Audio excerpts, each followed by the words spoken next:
In 2018, Apple looked unstoppable. For a brief moment, its stock price crossed $200, officially making Apple the first trillion-dollar company in history. Headlines declared it invincible. Analysts celebrated. Fans lined up like always. And then, everything changed. In just a few months, Apple lost nearly $500 billion in market value. Microsoft, Amazon, and Google all passed it. For the first time in 15 years, Apple admitted it would miss its revenue expectations. The reason wasn't complicated. People stopped buying iPhones. At least, that's what it looked like on the surface. Blame was spread everywhere. China's slowing economy, rising prices, market saturation. But underneath all of that was something far more uncomfortable for Apple.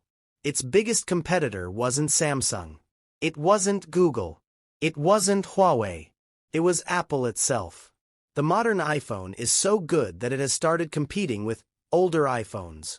Think about it. Most of us don't upgrade because our phone stops working. We upgrade because something newer exists. But when checking messages, scrolling social media, watching videos, or using apps feels basically the same on a 3-year-old iPhone as it does on a new one, the urgency disappears. And that shift quietly shook Apple's entire business model. Because Apple didn't just sell phones. It sold upgrades. For over a decade, the iPhone was arguably the most successful subscription product ever created, except it wasn't called that.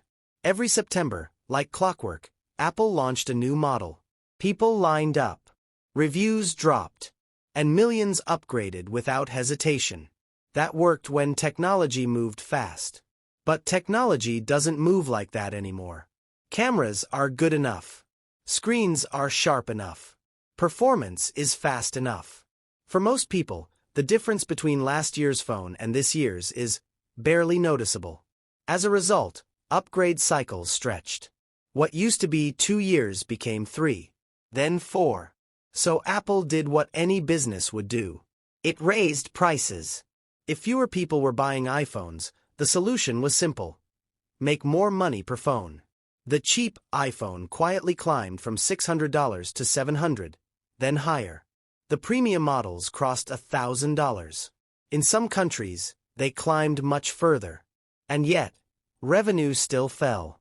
That's when Apple ran into a question it couldn't ignore anymore. How expensive is an iPhone, really? Sticker price feels obvious. But it turns out it's also misleading. Phones aren't disposable. They don't vanish the moment you stop using them. They have value, sometimes a surprising amount of it. And this is where Apple quietly outperforms almost everyone else. On average, an iPhone loses less than half its value in the first year. Many Android phones lose far more. Some lose most of it. Take specific models and the gap gets even wider. 1 year after release, flagship Android phones often lose 60, 70, even 80% of their value. Meanwhile, iPhones regularly hold onto more than half. That changes everything. Because now the real cost of owning an iPhone isn't the full price. It's the price minus what you can sell it for later. And when you do that math, something surprising happens. A $1,000 iPhone that sells for $600 or $700 a year later doesn't cost $1,000. It costs a few hundred. Suddenly, the iPhone doesn't look like a luxury splurge. It looks like a monthly subscription, one that people don't consciously think about. But that resale value has a side effect. It creates a massive second-hand market. Used iPhones flood online marketplaces.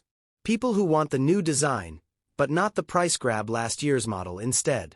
And now Apple's brand new phones are competing with Apple's slightly older ones. The better Apple makes its devices, the harder it becomes to convince people to replace them. From an investor perspective, that sounds terrifying. The iPhone still accounts for the majority of Apple's revenue. Any other company would panic. They would lock down repairs, slow older devices, or force upgrades.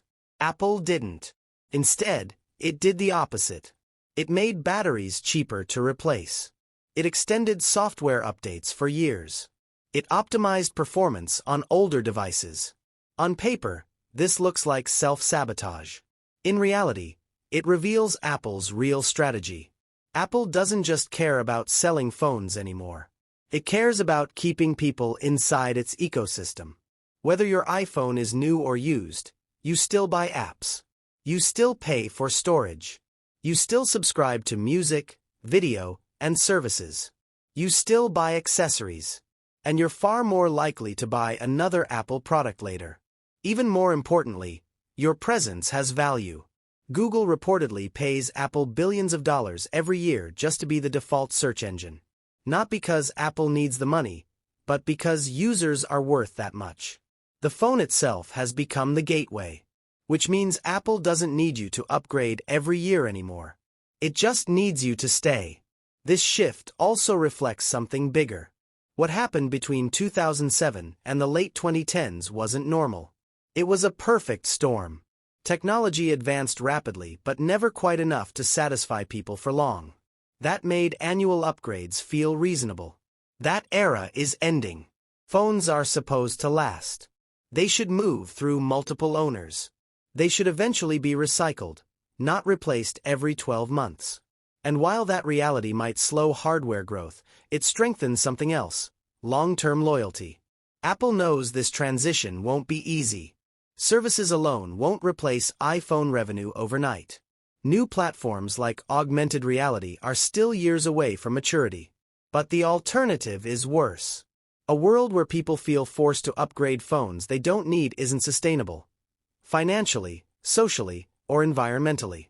The future looks different. A few people buy the latest model. Many buy used. Phones last longer. And Apple quietly earns money from nearly all of them. The iPhone isn't dying. It's evolving. And the biggest challenge Apple faces isn't competition from other companies. It's figuring out how to thrive when its best product refuses to become obsolete.